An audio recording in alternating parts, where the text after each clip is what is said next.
Ladies and gentlemen, now it's time to talk about carbon sequestration technologies in agriculture. Our panelists are here today to share their insight with us. So please welcome. Now I will introduce our panelists as we are preparing the stage, and then I will invite them to the stage.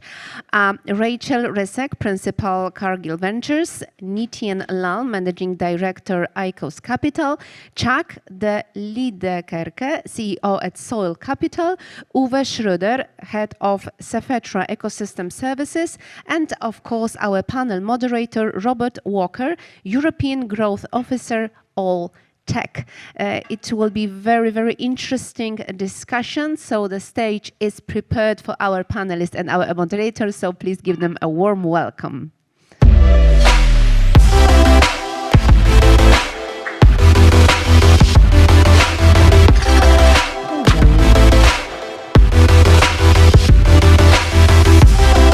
Thank you very much. So I leave you with the audience. The stage is yours. Absolutely. Thank you.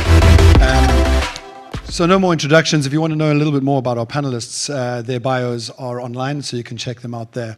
I'm going to ask each of the panelists just to start out with a quick introduction as to what their companies do and why they're on the stage, I guess. But I think, even though I'm moderator, I thought I'd just start out with why was I invited? Why am I on the stage? Well, first of all, I work for an animal health company called All Tech. And within that business, we do have an anti-methanogen, so a product that reduces burps from cows. At the moment, we're going through this very difficult stage of commercializing it. And of course, when you commercialize these kinds of technologies, there's a benefit both to the environment in terms of carbon, and then there's a benefit to the farmer in terms of increased production. So how do you bring that to the market? And that's the sort of challenge that we've been tussling with for the last while in our business. So I have been plunged into this world of carbon, and I thought this is going to be a very appropriate panel for me because I think I'm going to learn a lot. So maybe if we can kick it off, Uwe, maybe you can just tell us a little bit about your business and why you are here today. Okay, I'm Uwe Schröder. I work for Cefetra Ecosystem Services. Cefetra is essentially an agricultural merchant. We distribute about 20 million tons of grains and oilseeds and ingredients in mostly in Northwest Europe. And we have a strong origination from European farmers. In the carbon world, that means that we sit between the farmer and the people that basically process, use in some way their products. So if we are talking about reducing carbon from farming, then we are the people that transmit those reductions to the supply chain. And also we make it our mission to reward the farmer fairly for doing the work that the consumer asks them to do because of their commitments, mostly to the SBTi Scope 3 emissions. We run a farming program together with Soil Capital. Chuck will speak to that in the UK. We would like to do that also to the rest of our European origination. And as you can see, there's quite we have two supply side, then we have service. So Chuck, maybe you can talk a little about what you do. Sure. Hello. Yes. Hi, everyone. So I'm Chuck. I'm the CEO and one of the co-founders of Soil Capital. Our mission is to support farmers in regenerating as much land as possible, as fast as possible, to address the environmental urgency. So we make sure that farmers get paid better for the environmental outcomes that they deliver through practice change to regenerative agriculture. And as Uwe said, we work with corporates like Cefetra, like Nestle, like Mars, so that they can deliver through their farmers on their environmental Scope 3 commitments, but otherwise also ensure long-term security of supply in a context of increasing climate stress. Thank you. So we move from the supply side, maybe then on to the financial side, the investment side. Nityen. Yes, Nityen Lal from Icos Capital. We're investors in technologies to reduce carbon footprint. Unfortunately, the world doesn't move that fast, and it's very difficult to make that transition from carbon strong technology world to a carbon neutral world. So we need technology to do our job. And we've been screening, scouting, and investing in technologies that can reduce carbon footprint of the world, especially the industry and agriculture is a very important topic now. And finally, from Cargill, another corporate. Cargill Yes. Ventures, though. Yes. Hi, everyone. Rachel Resek from Cargill Ventures. Cargill Ventures is the VC arm of Cargill, the global agribusiness. We are active, the corporate is active in grain trading, food ingredients, bioindustrials, animal nutrition, and protein. Our CVC arm is a strategic investor. We aim to progress Cargill's innovation objectives via the investments we make in startups. We have a pretty large scope 3 footprint, and I lead our climate and sustainability investing that's looking for technologies that will help us reduce and sequester carbon across our entire value chain, creating insets and helping us reduce our scope 3.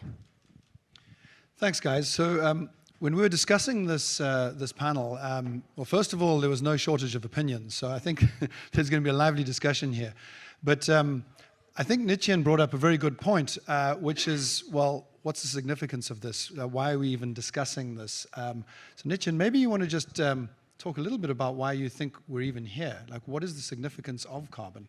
And you know. Yeah, so without indulging into the climate change story, the important thing is we need to identify technologies that can remove CO2 from our environment so we can have a more workable, livable world.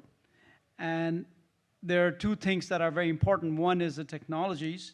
A second thing is the market must be there in order for it to become a self-sustaining business. Otherwise, if the government finances it, they taxes you, well, that's not a very convenient business to be in. No one likes it. So that is my perspective. We need to find viable, democratic businesses that can be profitable and successful. And that also helped reduce the carbon footprint. Any other opinions as to why we're here? I'll add the perspective of Cargill, right? You have the Nestle's of the world right now setting out net zero by 2030 goals and objectives. Quite frankly, they have no idea how to achieve those. It's up to the suppliers and the producers to help show them that they can achieve their net zero goals within the food agri chain. I think it's a massive opportunity for us to keep that money in the value chain, get it to producers and suppliers. I believe, right, we have until 27, 28 maybe to show the Nestle's that we can help them by acetizing carbon. We call them sustainable outcomes and helping them achieve their goal. So that's why we're looking for technologies that will help create carbon assets to deliver to Nestle and keep that money and value in the value chain. So it's the partnership aspect is vital. Chuck? Yeah, I think I wanted to react also to something I heard this morning with Paul from Bloomberg during the opening speech, where he was saying we're not seeing money flow into the food and ag space, and you know, on the topic of ag and climate tech, we've seen quite a bit of a change in the past 12 months. And the way I'd phrase it is, 12 months ago, we were speaking mostly to people in the sustainability departments of these large corporates that Rachel named, Nestle's of this world. They have a smaller yet strategic remit. They probably have a much smaller envelope or budget than the procurement departments. And these are the people, the procurement departments, we've started speaking to in the past months. And I think a few things are driving that. The ticking clock, as you said, 2030 is getting closer, and most of the commitments are made to that date. Also, regulation. In the European Union, the Corporate Sustainable Reporting Directive is driving a lot of the measurements that now need to be reported on. And so people are starting to feel the heat, and I think that's a key value driver for our business. So just talking about policy and regulatory, from where I'm sitting, it seems to be that there are huge differences geographically between US, Europe, when it comes to insets, offsets, sustainability reporting, and just general attitude toward the whole lot. I think, what do they say, that US innovates, China emulates, and Europe regulates. So, so Chuck, considering all of that, you're a business that I guess has aspirations to scale globally. How can you scale technologies globally when you've got this vastly different regulatory environment, policy environment? I guess from that perspective, you've started your business in Europe, which seems to be maybe the most difficult, or is it? Maybe you can just speak a little bit about the policy and regulatory environment and how you are navigating and how you think it's going to fold out.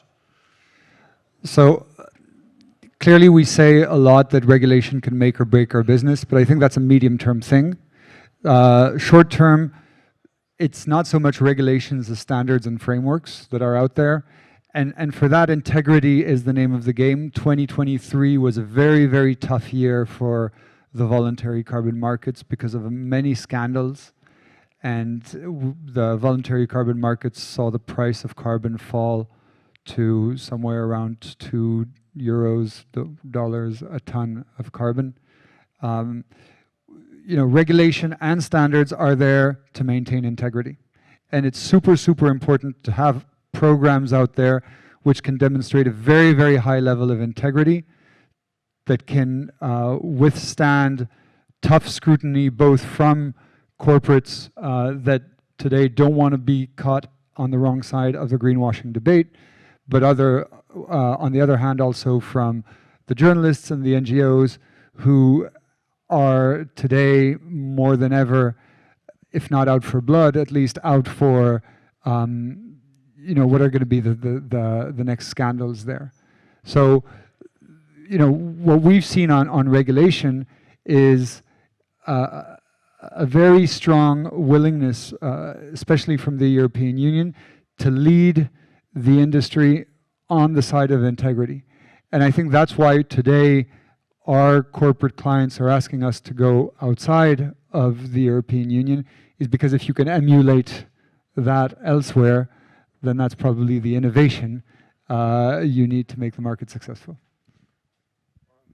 Well, going outside the European Union, of course, is also necessary, because for most agricultural commodities, we have a worldwide market. So if you're talking about wheat consumption in Europe, for example, that's not just Europe. That's importing from elsewhere, exporting to elsewhere. So everything's connected. And you have to have, in recognition of a worldwide food system, essentially, you have to have worldwide standards and markets. So, Nityen, maybe I can also ask you on this regulatory side. When you consider businesses to invest in, it seems to me, like I said earlier, that some of the American ones can scale a lot quicker because their regulatory framework is so much easier to manage or just navigate. Why wouldn't you just be looking at purely American innovations? What are the advantages of maybe looking at the European ones? Yeah, so this is a very interesting question, because there is a cost of sequestering carbon, and no one likes to pay for it. So effectively what we are doing is we are trying to recreate, or rather create, a system, capitalistic system, to finance it in a way that many people make money and nobody has to pay for it. Now somebody has to pay for it, and all this whole process, you have the Vera, you have South Pole, you have Soil Capital, we have e-agronome type of people, we have different agencies involved, you have Cefetra type of people. Everyone seems to be getting involved in some way, but this is an evolving picture. When we're looking at it from an investment standpoint, we're looking at it, okay, where is the push the strongest? Now, American business is fantastic. They have been known to scale much faster. At the same time, they've been also known to go away much faster. So there is a plus and minuses from both sides. In Europe, what we see is there is a strong commitment towards carbon reduction, much stronger than anywhere else in the world for that matter. And that is what anchors our belief that we need to invest in technologies and businesses which are Europe-based, where the primary focus is in Europe.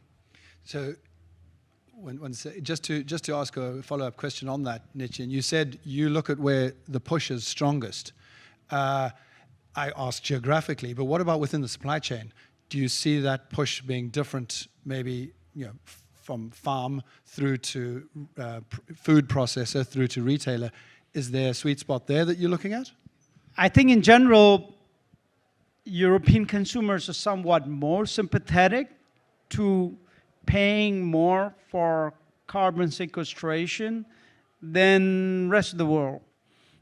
You see that in renewable energy being much more adopted here than versus in America. They say, yeah, all great, but I'm not going to pay more.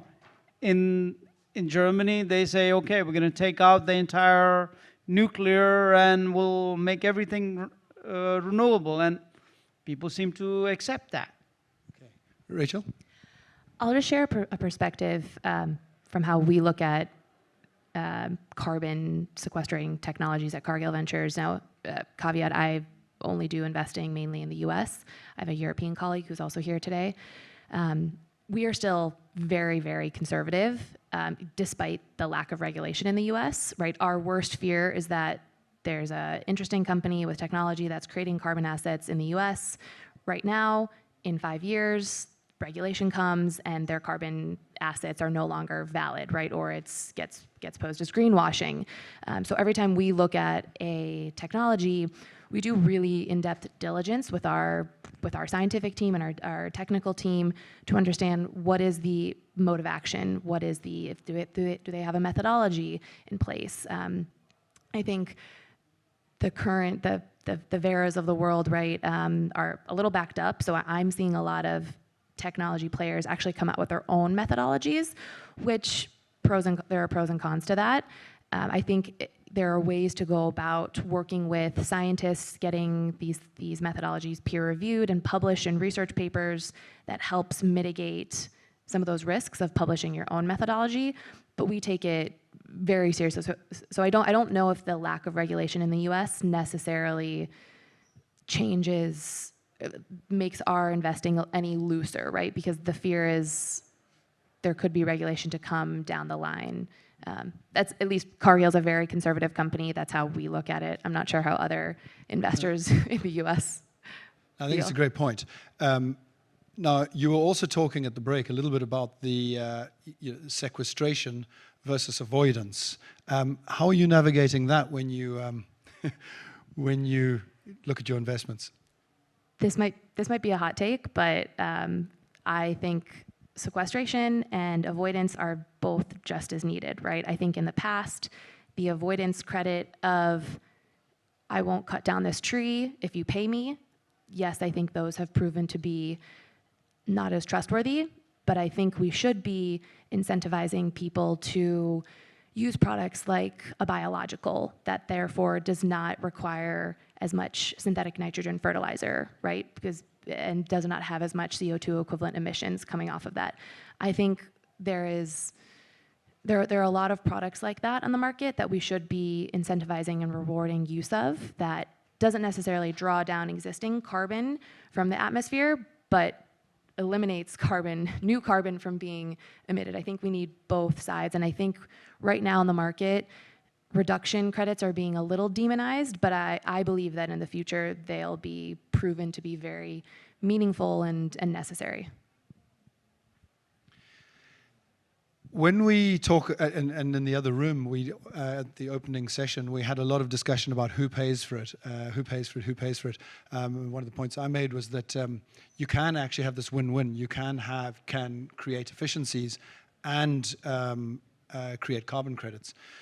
So with that in mind, maybe Chuck, this is probably a question for you. When you talk about who pays for it and the financing, and how that chain works together, how do you think we should be approaching this idea of who pays for it and getting value all around? Win-win.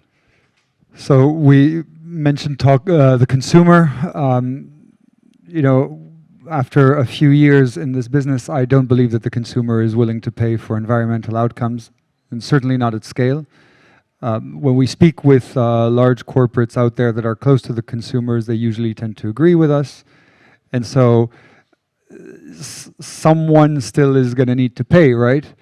And I think there are two interesting angles on this. The first one is we hear large corporates saying relatively publicly, we don't mind that this is the new cost of doing business, as long as it's a level playing field. So don't expect that Nestlé or Danone is going to pay more if the other won't, right? That's why regulation is also very important. And by the way, the Science Based Targets Initiative, SBTI, which is the framework under which most of these companies have made commitments to reduce their greenhouse gas emissions, that's a huge undertaking, right? It's 30%, 1/3 of the world's market capitalization today has made commitments to decarbonize their greenhouse, well, to reduce their greenhouse gas emissions, scope 1, 2, and 3. And so what that's done is effectively it's provided a mandate to regulators worldwide that they can regulate on this.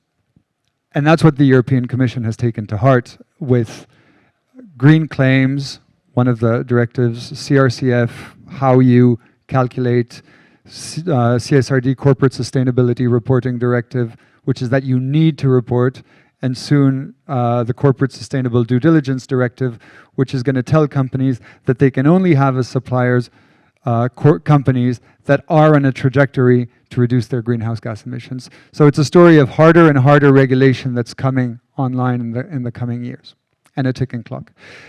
The other way you're looking at this is security of supply.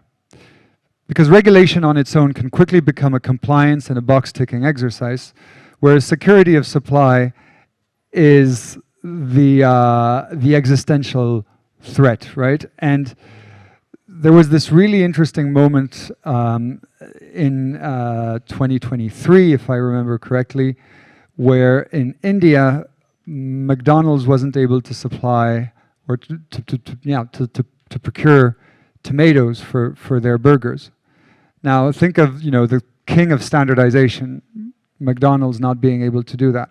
And on the other hand, there was Unilever who had been running regenerative agriculture programs and who were able to supply tomatoes in similar geographies. Now all of a sudden, if you want to make sure that your cost of production doesn't go through the roof, or even that you just don't even have that availability, you want to be investing in the supply sheds that are going to be able to deliver those raw materials in the future. And I think that's much more fundamental than the regulatory piece.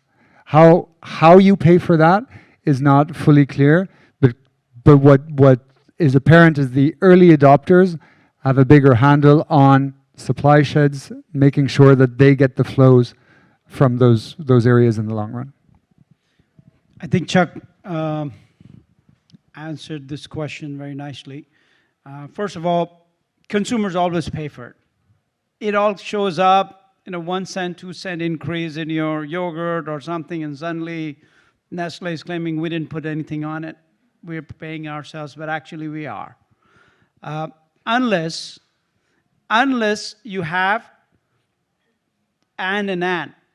If you sequester a carbon and it results in higher productivity, if you provide this sequestration service and farmers are able to see higher crop, and then they don't pass on that cost to the corporate and then corporate to us, that equation has to be seriously answered. So what you say is correct. Yes, corporations might pay for it unless they start needing to pay more for the feedstock because, oh yeah, it's carbon efficient feedstock, man, you got to pay more. And they're like, okay, why don't we increase a couple of cents here and there, and we're all here sitting here paying for it. We've hit on the food and ag space for insetting, but let's not forget about biofuels from an insetting perspective, right? I think oil and gas companies have very high willingness to pay for carbon assets created in their value chains for biofuels. Then also we can think about the offsetting market. We haven't discussed it a lot here because we're all very ag-minded, but Microsoft has made public promises to not only offset their current emissions, but they want to go back and offset historical emissions as well. So I feel like, let's not forget, yes, the food and ag space might not be able to pay high prices for carbon offsets, carbon assets, but there are other buyers out there. So I see light at the end of the tunnel for these interesting technology companies bringing carbon assets to market. I would agree that at scale, the big consumers are not willing to pay. However, there's another market force there which will converge with the big consumers. So you have a lot of aspirational products, particularly in the beverage industry. You have craft brewers, you have artisan bakers, and they are not small in aggregate. And those people, they can market regeneratively farmed flour or regeneratively farmed ingredients for a beer. And they will set the price at the margin. So eventually, that pressure will also feed through to the corporate who cannot just make up what they want to pay. There are people that are paying. And I think this market will just converge around the real cost of producing the benefits and that kind of stuff. But the consumer is not totally unwilling to pay. Good points. I think it was you, Chuck, who said that we're going to have harder and harder legislation. Looking forward to it. It used to be that when laws changed, like antibiotics were taken out, hormones were taken out of, maybe certain agrochemicals were taken out. It used to be that you'd be having these conversations with the technical department of companies or having technical discussions. And now it seems to be that all of this, certainly in the EU, is administered by the finance departments because there's a financial play here. Any opinions from anyone really on how we square that? Because I think many of the people who are bringing new technologies to the market are bringing a technical solution, but they're supposed to go and knock on the door of the finance department, and then who maybe takes it to the corporate, and then maybe to marketing to try value it. How do you go about sort of selling the idea into a corporate or into a food company? Any sort of opinions on that? I can speak from our own experience. What's clear with many of these corporates is that they didn't wait for soil capital to arrive to already have a sustainability and environmental agenda. It's only gotten more and more urgent.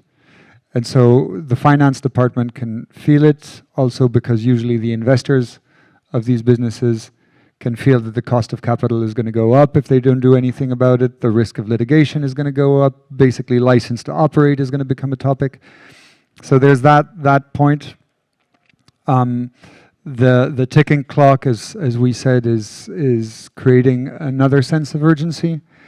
And so basically what these corporates are solving for when we start speaking is they've got a checklist and integrity is at the top of the checklist. And effectiveness is the other piece. How many farmers can you engage? Can you prove that these farmers are actually changing practices in a way that sustainably works for them? And can you scale? Those are really the key questions. And if you can do that, you're 80% of the way there. Rachel? I think this is where partnership really is important from a go-to-market standpoint.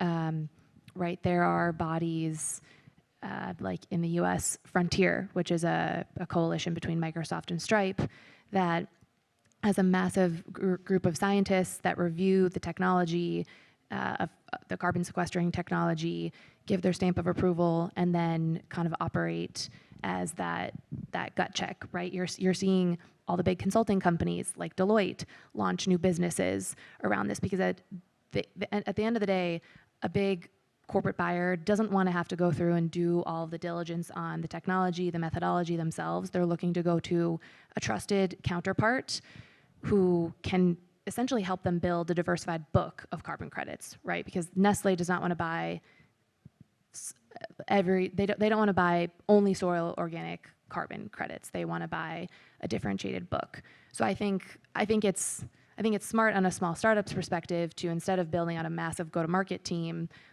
try to get in and leverage a partner network like that you can be one of the pieces of a diversified book that they build for large corporate clients. Yeah, I think that's a really good point, because certainly in our business it has been difficult to try and navigate through those various, let's say, verification groups. You know, and they're different in different countries. You've got Kringloopwijs in the Netherlands, you've got Capture in France, you've got Cool Farm Tool in the UK. You know, each one requires different information, which means that to scale a technology is very difficult. So that was the introduction. I think let's get on to the topic, which is carbon sequestration. So at the break, we were discussing some of the cool sequestration technologies that are out there and that our team have been working with. Maybe I'll start with you, Rachel. You mentioned some pretty cool things. Can you maybe just give us a flavor of some of the kinds of things that you're looking at? Yeah, definitely. So I mentioned this earlier, biological products like Pivot Bio that can help drive less use of synthetic nitrogen and other fertilizers. What I'm really excited about is microbial products. We've invested in a company based in San Francisco called Andes that has a proprietary microbe that actually helps speed up natural processes that already occur in the soil to sequester carbon in an inorganic form. So you typically hear about organic soil carbon that runs the risk of being released via tilling. This actually creates like hard, almost like hail balls that then fall down through the soil into the water table and produce 10,000 plus year durability. There's other. I'm in a microbe phase right now. There's a really cool company that has a methane eating microbe. So if you put their microbe in, say, the waste stream of a feedlot, it actually converts the methane to CO2. I think there's a lot of interesting companies out there looking at earth rock weathering. It's, you know, putting different components on soils to, again, drive and speed up natural processes that occur in soils. I've met another company that's doing genetically engineered commodity row crops to have the plant grow a larger root system to, in concept, sequester more carbon in a more durable form. Those are the ones kind of on farm, but I think let's not forget about, right, we, Cargill, have a massive supply chain. We're looking for carbon sequestering technologies across transportation, across manufacturing. I came across a company that has proprietary technology that allows for wet food waste streams to be used in animal feed. So typically, animal feed can only intake dry things like baked goods, pasta, because it's just too difficult to use wet waste streams like fruits, vegetables. This company has proprietary technology that allows them to blend that and reduce food waste, right? We know food waste is a massive contributor to CO2 emissions. So those are just some. Those are pretty cool. That I'm looking at. I'm just thinking about it. How are you going to measure any of that? Because I'm sure if you come up with this great technology to sort of turn your carbon into little balls that fall to the bottom of the soil, Well, how do you even measure that? And then go off and claim your insets or your offsets. Yeah, so that is one. That's probably the largest challenge, I think, in any of these carbon sequestering technologies. So the Andes, our portfolio company that has the microbe that sequesters carbon inorganically, has created their own methodology through 3 years of trial data, field data. They have a very, very robust scientific advisory board that has, and We have a peer-reviewed paper that's coming out and being published shortly. We view it as, right, it's the responsibility of the technology company to prove that their tech actually does this. Our scientists do the diligence, gut check it, but it's hard, right? It takes a pretty robust scientific team on the portfolio company's standpoint. Yeah, and I think that is one of the challenges with these technologies, is that inventing it is one thing, and then measuring and improving it is a whole nother kettle of fish. Nityen, you must be seeing some pretty cool technologies. Yeah, so Any I would examples? not add to what Rachel said, but we've been looking more on the industry side, and CO2 is an important feedstock for many things. CO2 for production of plastics, or production of chemicals, or many other things like that is something we're looking at. But as you rightly pointed out, measuring sequestration, okay, how much have you really sequestration, and then for how long, is a complicated equation, and that takes time. The benefit of using CO2 as a feedstock is that you don't have that problem, because it converts into something which is more measurable. If it converts to, let's say, CO2 to lactic acid, you can measure, okay, we got 1 cube of lactic acid from CO2 and sunlight or something like that. So that certainly is an issue to be addressed, and this is also where you go on to greenwashing or not. And that is an important question that we all have to address with maximum rigor. And what Czech says, integrity is absolute at the top of the list. Is it government? Is it parties like Vera? Is it large corporation? At some point in time, either there's a very transparent methodology, like you said, or there's some belief that this one works. And let's put money into that. Sorry, Rachel? Just an additional perspective. So I see some hope in that life cycle analysis. LCAs are getting a little more reasonable and a little cheaper, right? Because if you think of, yes, there's the sequestering technology, which, yes, there's a methodology needed. You need robust scientific measurement to understand how much you're actually sequestering. But on the reduction side, you can do that with a LCA, right? I view, if you're selling like a low CI product, that's the same as selling the product with an inset attached to it. So I see some hope in the fact that LCA is becoming more robust, and a little cheaper to do. I'm going to ask a question. Ask the audience if they have any questions in a short bit here. So just think about that. Anything that jump out to you guys that you particularly want to mention? Any technologies?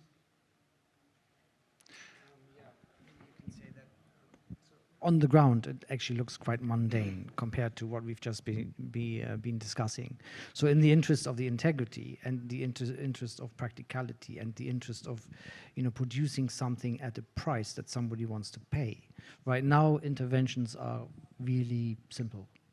So you're talking slow-release fertilizer, you're talking maybe a fertilizer that has a lower carbon footprint to begin with, you're talking advanced seeds. Seeds take a long time to develop. That would be seeds for cover crops, for example, or the grains themselves. So the fact that it's simple right now is an opportunity, of course, in the context of today. So there isn't a lot of tech being applied. What is applied is fairly straightforward, some remote sensing, some satellite data, some modeling, some machine learning, also for seeds, for example. So there's a lot of opportunity in the field, always thinking that you're talking agriculture that has practical limits and cost limits. Maybe my approach to tech is a little bit a left field. When it comes to measuring, living systems, and carbon is just a small piece of it. And I know carbon is on the slide there, but we should certainly not get bogged down in carbon tunnel vision, and I don't think that's what any of us are about. But science is moving super, super fast. Technology is moving super, super fast, and regulation is moving super, super fast. So if we don't adapt very regularly to that pace of change, we're going to find ourselves on the wrong side of the greenwashing debate. And so the way Soil Capital has chosen to go about it is we're not going to invest in any proprietary tech to measure carbon or environmental services. We are going to take the best in class at any given point to make sure that we keep up with that integrity requirement that we set for ourselves. And the other reason why we don't necessarily look at tech in the same way is while tech is still very, very necessary to get a food system as efficient and as fixed as possible in the context of the environment, we also need to innovate in business models that work for the farmer. When I was born in 1981, 7% of the farmers in France and Belgium, where I come from, 7% of the population were farmers. Today, it's less than 1%. And what we're seeing is a free fall in farmers simply because the model doesn't work for them anymore. And that consolidation in the farming industry is huge risk for ourselves. And there's something not just social, but also not just environmental, but also social that's at play here. And if we can't cater to those farmers and make farming attractive again, then we're going to have a longer term problem. We have a question over there in the audience. If you can maybe bring a microphone, or you can just. Roger Wise from Spruce Capital. I think the last point you made is absolutely critical. Unless we can figure out the farmer is at the foundation of the bioeconomy, right? And if we can't get the foundation right, we're in trouble. So Rachel, in the U.S., sustainable aviation fuel is looked at as a panacea for farmers. And it could be used as an opportunity to use the concept of the bioeconomy as opposed to just agriculture that you have up there. It's really the bioeconomy has to work. And therefore, to your point, pulling in some money out of, say, sustainable aviation fuel and then using that to improve the revenue to farmers seems to be a model that we ought to use as we think about the future. Anyone want to react to that? I think that's a great point, and I also would combine that with what Chuck was saying about business model innovation. I think that's exactly the point. Rachel, you were addressed. Do you want to?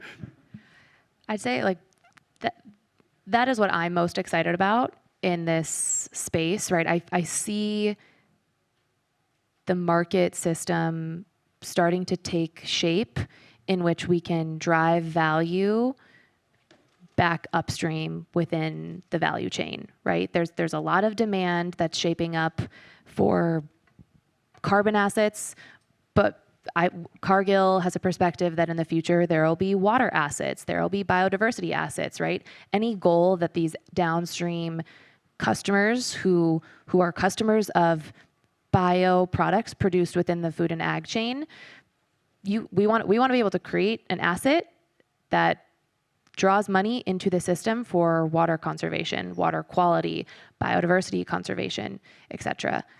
So that's what I'm most excited about, and I think my push to founders, entrepreneurs here would be to think about that as like a potential additional revenue stream, right? How can your technology, how can your processes create these sustainable outcomes, a carbon asset, a water asset, a biodiversity asset, and think about how you could maybe bring that to market in a differentiated way.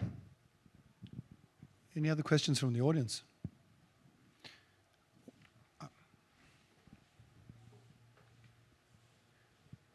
We still have more than 1 minute, so I believe there is time for one question. Perfect. Hi, Anna Kubek from EAT Food. I have a question because you've talked about the challenge of measurement, which is key here. But I wanted to ask you, what's the take on the longevity of the carbon sequestration and how to approach it to really think about carbon sequestration in the long term and in the long run? So soil carbon is carbon in a living system. It cycles. And so what you can do is accelerate the cycle and have more carbon in the soil at any given time. What we're trying to do is ensure the longest permanence by creating either measurements or technologies, etc. I think that's the wrong way to look at it. A farmer can only act in the time that they're still going to be operating on the farm. And if the average age of farmers in Europe is something like 50, 55 years, you can't ask them to, guarantee a permanence period of more than, say, 10 years. What that ignores, though, is that regenerative practices are economically better and in at least the medium term, more resilient than conventional practices. And what we've seen in an anecdotal way, but still overwhelmingly convincing way, is that farmers who make the switch to professionally run regenerative agriculture don't go back. And so what I think we need to start looking at is the data. How many of these farmers, what percentage of the farmers that have operated that switch actually end up reverting to conventional practices? And I think we're going to see it's very, very few farmers. I think we're being shut down here, guys. In a very discreet way. Perfect. Look, thank you very much to the panel. I think great discussion. These guys are going to be around, so if you have any more questions, any more chat that you'd like to have, they're available. They're super chatty, by the way. You're not going to get away. So please approach them. Thank you very much, everyone.